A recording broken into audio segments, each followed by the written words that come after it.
Queridos irmãos da Casa de Maria, do Centro Espírita Rita de Cássia, que as bênçãos do Senhor Jesus e que o amor de Maria de Nazaré, de Rita, possa envolver a todos nós neste momento de estudos, justamente neste momento, sobre esse tema tão importante, que é a influência moral do médium, que está na parte segunda, no capítulo 20. E é um momento interessante porque, através dos veículos de comunicação, através das nossas redes sociais, temos visto muitas questões, muitas mensagens e muitas vezes até documentários falando da vida de determinados médiuns, e é muito interessante que quando isso é feito, se olha a questão da doutrina espírita, se expõe a questão do espiritismo, ele entra em voga. E muita gente pergunta assim, ué, como é que pode determinado médium agir de tal ou tal forma? Isso aí é espiritismo?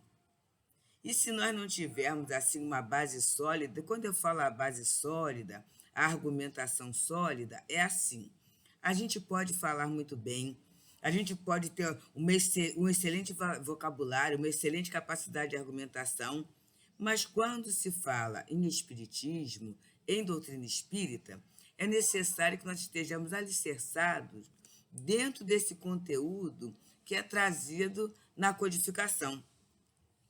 Porque quando a gente começa a fugir por alguns outros caminhos, né, a gente começa a entrar assim em argumentações, em debate, em questiúnculas, em questões pessoais. E aí a gente vai tendo uma base doutrinária, fica muito mais agradável para nosso movimento de argumentação. Então, esse capítulo 20 de O Livro dos Médiuns fala da influência moral do médium.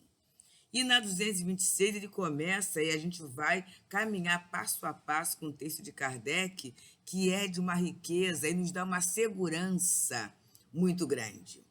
Quando ele fala na 226, ele tem, na verdade, 12, né? 12 questões. A gente vai passar por algumas, porque não dá tempo, né? A gente sabe que no curso há a possibilidade de um aprofundamento maior. Mas, pelo menos, a gente pontuar questões interessantes para que aqueles que não estudaram, não meditaram, não se debruçaram ainda sobre essas questões, possam fazê-lo. Através dos cursos que a Casa Espírita oferece, mas através também da própria leitura e reflexão. À medida que essas informações vão chegando através da mídia, a gente vai descobrindo cada vez mais a base sólida que a doutrina espírita oferece para o nosso pensamento, para as nossas reflexões do dia a dia. Então, ele vai na primeira questão falando assim: o desenvolvimento da mediunidade é proporcional ao desenvolvimento moral do médium? E essa é uma primeira questão bem impactante, porque quase sempre a gente fala assim, fulano é um grande médium, então ele deve ser uma criatura moralizada, e a gente acaba muitas vezes assim, santificando, idolatrando médiuns. E isso é ruim por quê? Porque o médium é um espírito encarnado, é alguém que está buscando evolução, aprimoramento, resolver questões. E aí, quando a gente forma esse conceito, qualquer derrapada, qualquer dificuldade que o médium venha apresentar, a gente acaba desacreditando a mensagem. E mais sério, desacreditando a doutrina. Então, nós necessitamos dar muito cuidado. E ele fala, não, a faculdade propriamente dita deve ser o organismo. E em estudos mais aprofundados, até dentro do Livro dos Médiuns, e até dos pesquisadores que trabalharam o espiritismo no aspecto científico, a gente vê que há uma correlação nessa permeabilidade perispiritual. O perispírito é mais ou menos apto, mais ou menos suscetível de uma influenciação. E isso pode caracterizar a maior ou menor, o maior ou menor grau da ostensividade mediúnica, da expressão mediúnica. Então ele fala, não, a faculdade propriamente dita deve ser organismo. Ela é independente do moral. O mesmo não acontece com seu uso, que pode ser bom ou mal, de acordo com as qualidades do médium. Então, a faculdade, ela é um compromisso reencarnatório. Se ela está radicada no organismo, é claro que antes de reencarnar, o médium, a gente sempre brinca, assinou o contrato para ser médium. E é claro que ele traz as possibilidades para a expressão, para a expansão daquela mediunidade. Agora, o uso sim é moral, porque depende do livre-arbítrio. Então não é fatal, gente. Não é fatal que todo médium, psicógrafo, ou audiente, ou escrevente, ou de efeitos físicos, ou de tal ou tal, são inúmeros os gêneros de mediunidade. A gente vê no capítulo 14, Kardec tentando didaticamente fazer um apanhado dessas mediunidades. Não quer dizer que vai ser essa mediunidade que vai dar o grau de desenvolvimento do senso moral do médium. O que vai dar, o que vai mostrar isso é o uso. Então, aqueles médiuns que já têm um grau de desenvolvimento moral maior, que o coração já está mais afinizado com o Evangelho do Senhor Jesus, que é o nosso roteiro, é a nosso norte, não é? de crescimento, de moralização, nesses médios, o uso vai ser só para o bem. Mas naqueles outros, que mesmo muitas vezes apresentando um fenômeno inquestionável, ostensivíssimo, e a gente tem que estar muito atento a isso, e que às vezes fez até bem a muita gente, mas ele não está preocupado com isso, ele ainda está despreocupado. Por quê? Porque muitas vezes, mesmo sendo médium, e mesmo produzindo fenômeno ostensivo, a sua escala de valores está pautada em objetivos materialistas. Materialistas. Então, dentro de tudo isso, se não incomodar ao seu ego, fazer o bem, ele vai fazer. Mas se ele sofrer, se ele achar que sofre algum prejuízo para a sua expressão, para a sua ideia materialista, fazer o bem, e que seria até mais de acordo com essas ideias fazer o mal, com certeza ele vai usar ou vai direcionar a mediunidade para o mau uso. Então, isso é moral. Livre-arbítrio é moral. Escolha é moral. E isto está relacionado com a minha bagagem, com a minha escala de valores. E essa escala de valores, a gente sabe que, graças a Deus, ela é altamente mutável. À medida que a gente vai vivendo, vai tendo maturidade, vai experimentando, a gente vai trocando, a gente vai ajustando, até chegar àquele ponto de total identificação com a lei de Deus, né? Que a gente está gravitando, como diz o apóstolo Paulo, gravitando para a unidade divina. Mas quando estiver totalmente identificado, essa escala de valores já estará, pelo menos do nosso ponto de vista, ajustada, perfeita, não é? E aí ele coloca o seguinte, né? Por que então, olha a questão de Kardec, se é um dom de Deus, por que ela não constitui privilégio do homem de bem? E a gente vê pessoas indignas que são dotadas e que fazem mau uso. E aí ele vai falando algo muito interessante que a gente observa, pelo menos eu, meus amigos, na minha própria vida. Se a palavra fosse dada só a boas pessoas, haveriam muito mais mudos, né? Se às vezes o pensamento, o raciocínio fosse dado só àqueles que estão habilitados a fazer o bem, as grandes obras, com certeza o número de criaturas bloqueadas na sua capacidade cognitiva seria extremamente grande. Então é assim mesmo. A gente vai aprendendo com a experiência. E muitas vezes a gente até escolhe aprender através do contato com a dor. A gente está escolhendo aprender, mas estamos caminhando, estamos aprendendo isso, né? E aí ele fala até a questão do colégio apostólico, dos discípulos de Jesus. Então, se a gente começa a estudar um pouquinho mais, a gente vê que eles evidenciam as dificuldades humanas. Um é a dúvida, o outro se preocupa muito com dinheiro, o outro se preocupa mais com o domínio político. Cada um vai tendo uma vertente. E Jesus, mesmo assim, não deixou de passar as bênçãos do Evangelho para cada um deles, para todos eles. E ele vai, na terceira questão, dizendo sobre os médiuns que fazem mau uso de suas faculdades, né? E não se servem para o bem, não se auto-instruem. Eles vão sofrer a consequência disso? Gente, com certeza, tudo aquilo que eu tenho e não uso bem, eu vou ter a consequência, que é a dor. E o médium, então, é uma situação mais séria, porque ele tem uma experiência de vida espiritual, mesmo estando encarnado. Ele vai tendo a certeza dessa vida espiritual. Então, quando eu tenho essa certeza da vida espiritual, é para mexer, não é para eu ser bonzinho para o outro, não. É para eu começar a me ajustar dentro da vida que eu estou vivendo, dentro da minha própria reencarnação. Porque mais do que ninguém, eu estou tendo essa oportunidade. É como se fosse assim um plus. É um momento de dar um upgrade na minha encarnação, na minha vida. E se eu não uso, é aquela ferramenta que eu estou desprezando. Eu tenho a excelente ferramenta, mas eu não estou dando o devido valor. Então a gente fica pensando assim, e não é ninguém do lado de fora, não, é a gente do lado de dentro. Sabe aquela situação? Ah, se eu fizesse.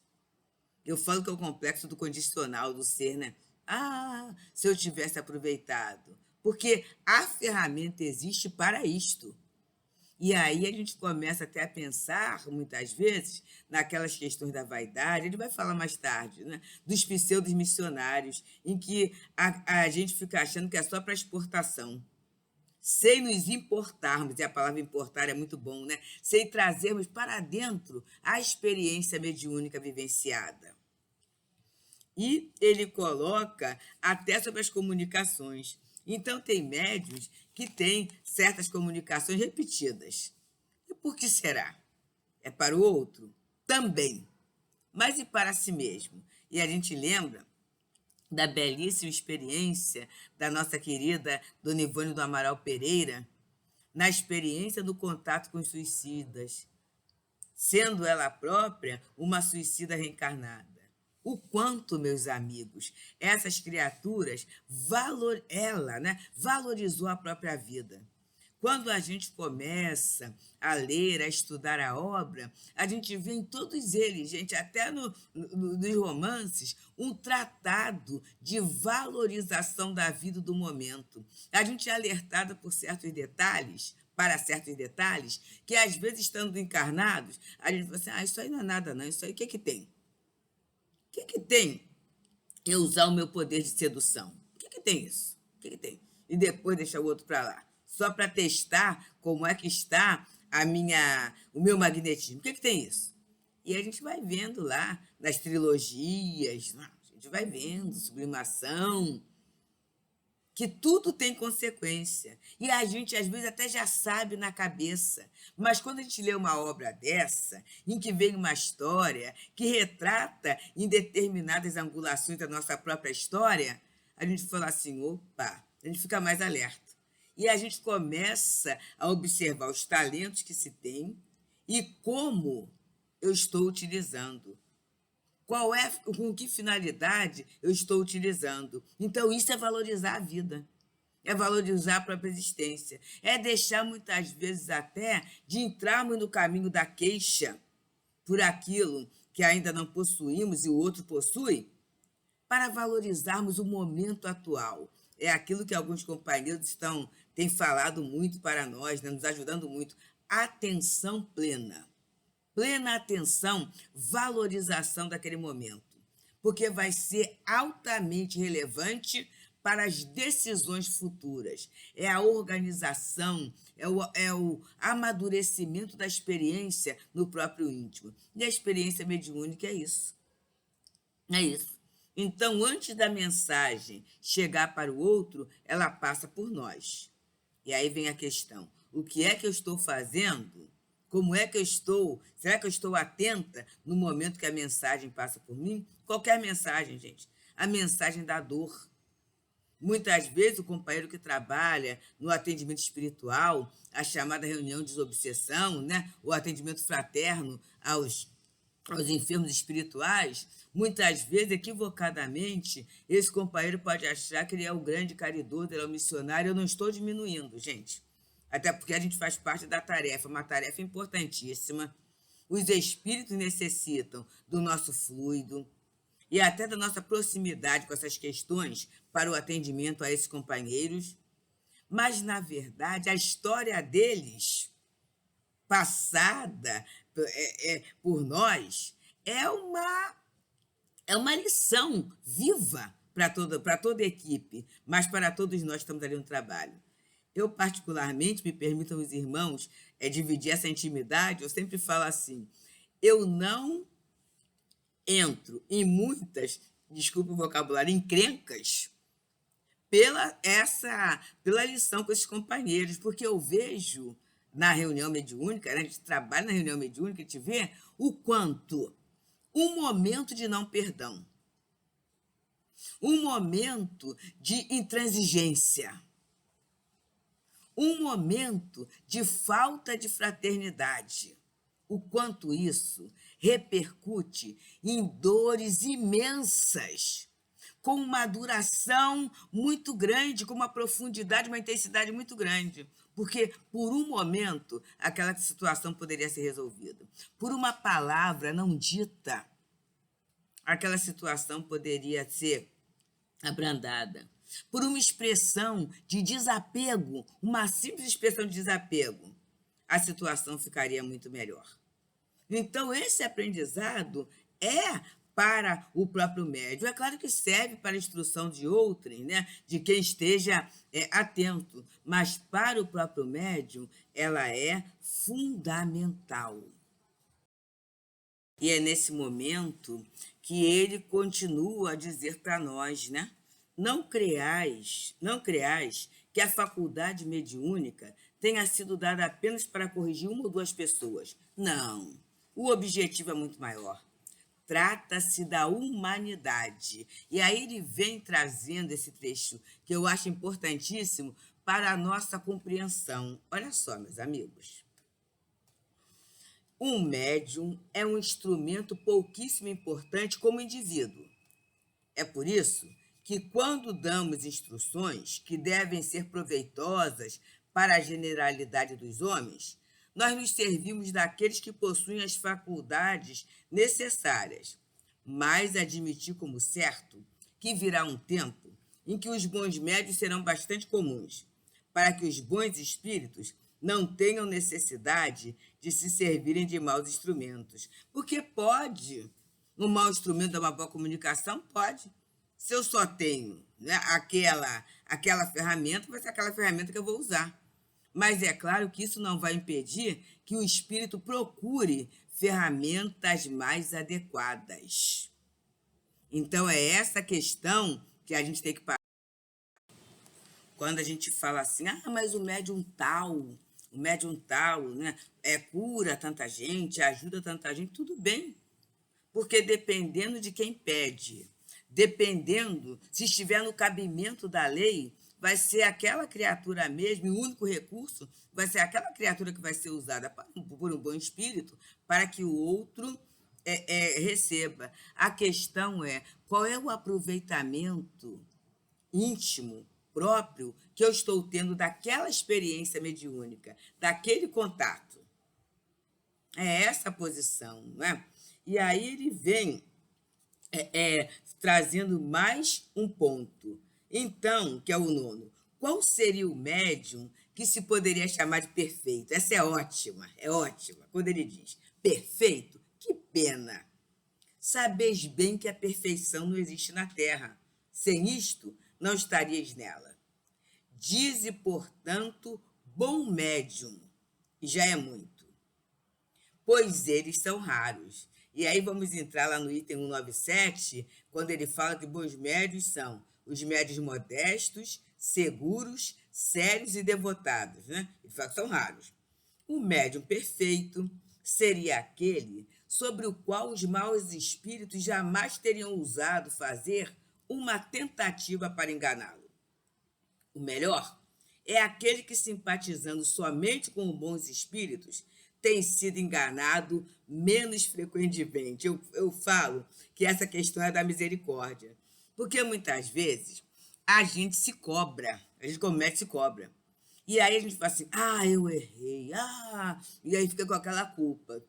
E dependendo da situação, a culpa se transforma em melindre e a gente até abandona a tarefa. Vou largar, porque afinal de contas já vi que eu não dou para isso não, porque eu falho muito, tenho muito problema.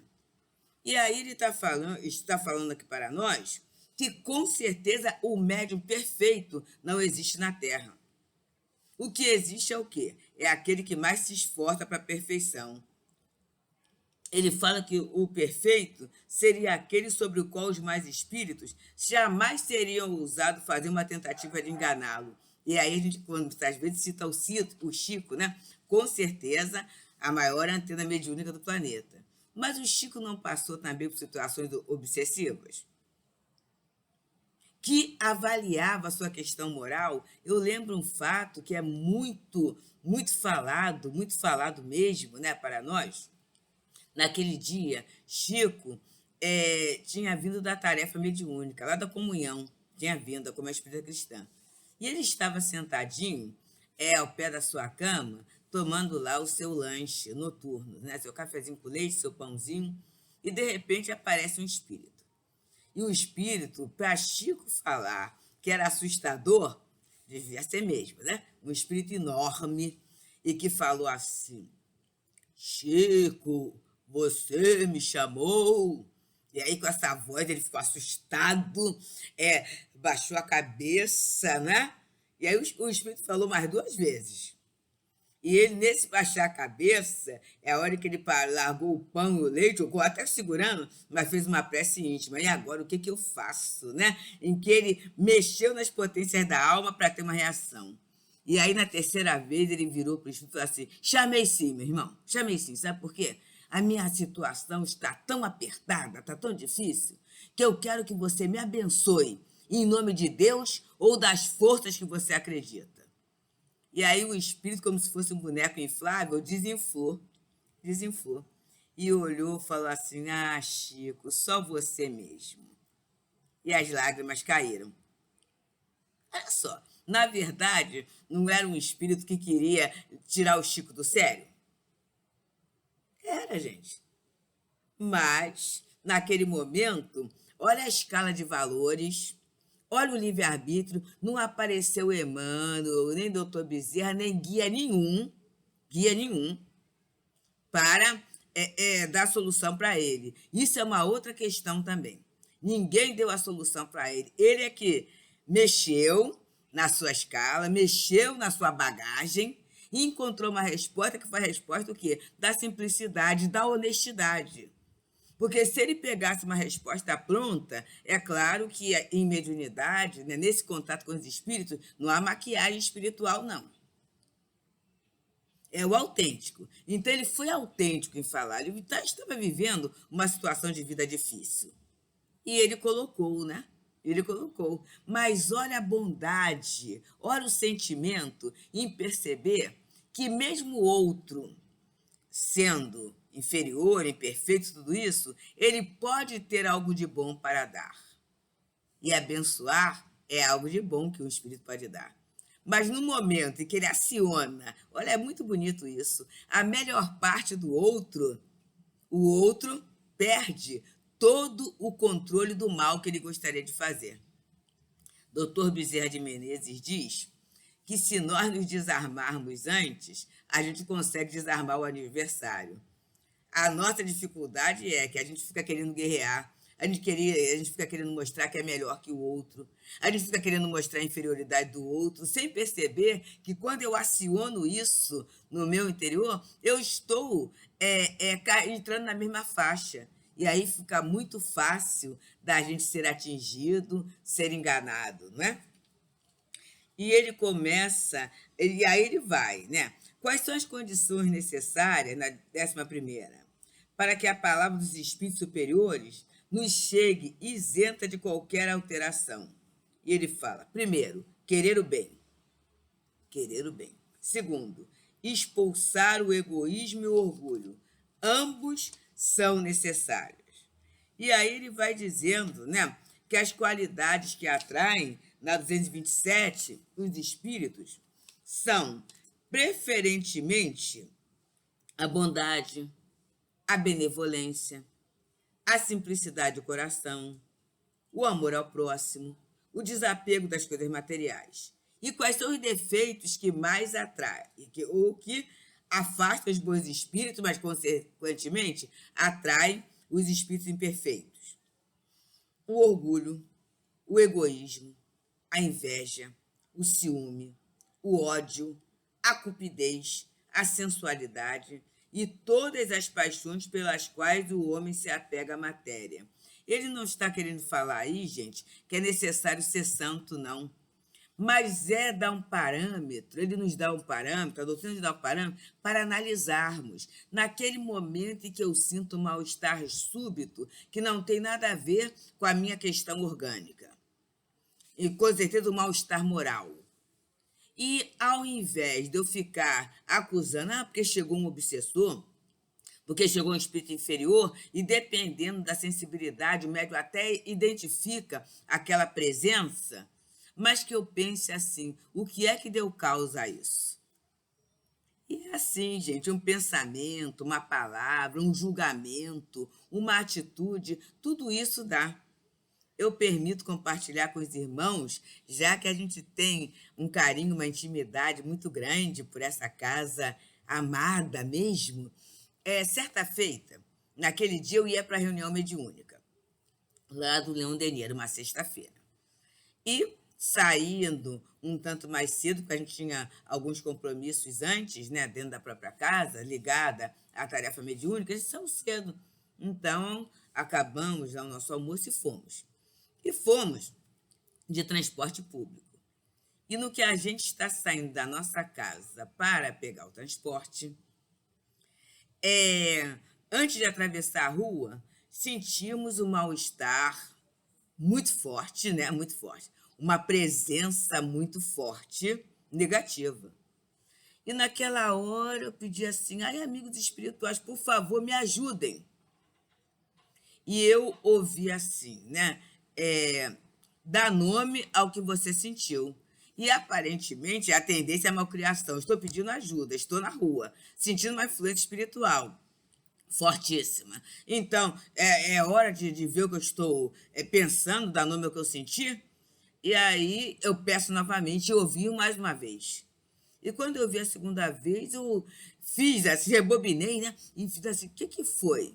Olha, meus amigos, e aí eu não tenho vergonha de falar, né? Porque são coisas da inferioridade minha mesmo. Eu, quando saí da minha casa, eu olhei para o outro lado da rua e vi uma cena. E eu fiz um julgamento acerca da cena. E esse julgamento, é claro que não foi um julgamento cristão. Não foi um julgamento cristão. Então foi a partir disso. Quando eu dei nome, quando eu identifiquei o momento, e falei assim, meu Deus, me desculpa, né? Pelo menos hoje, indo para o trabalho, o que é isso? O que eu tinha a ver com essa questão? Gente, na mesma hora, acabou a sensação. Acabou a sensação. Percebemos? Então, a questão não era do espírito, a questão foi a minha atitude, foi o meu comportamento, que naquele momento eu até eu me preparei para ir para casa, para ir para o trabalho. Mas naquele momento eu desfiz o preparo pela minha conduta, pelo meu pensamento, pela minha atitude mental. Mas olha como o estudo é muito bom. A gente sabe que tem a proteção. A gente sabe que tem os bons espíritos que não nos abandonam. Eles muitas vezes eles se omitem porque a gente não deixa que haja essa integração. E aí, quando eu pedi Olha a ajuda que veio. Analisa. Dá nome ao que você sentiu, ao mal-estar que você sentiu, e remonta por que você sentiu isso, e foi fácil de identificar. Então, a gente está vendo que é perfeito, isso é moral, é escolha. Eu julgar isto ou aquilo, eu tentar, ao invés de me colocar no lugar do outro, colocar o outro no meu lugar, naquele momento, naquela situação, o nome disso é orgulho, gente. O nome disso é vaidade. O nome disso é você querer ter controle sobre o outro, sobre a situação. Então, a gente tem que aprender. E é nesse momento que a mediunidade ela se apresenta lindamente como uma ferramenta para a nossa transformação moral. Porque foi uma experiência difícil, dolorosa, e está marcada. Aí é a dor ensinando, né? A dor está ensinando. E aí você começa a mudar os seus valores, o seu padrão de conduta, não só naquele dia, naquele horário, mas é algo que você vai trazendo para a vida, para outras situações. E na 228, gente, ele vai falando sobre o orgulho nos médiuns, que é alguma coisa que traz amargas decepções. Ele fala, o orgulho perdeu numerosos médiuns dotados das mais belas faculdades. Por quê, né? É um vício radical, conforme dizem os espíritos.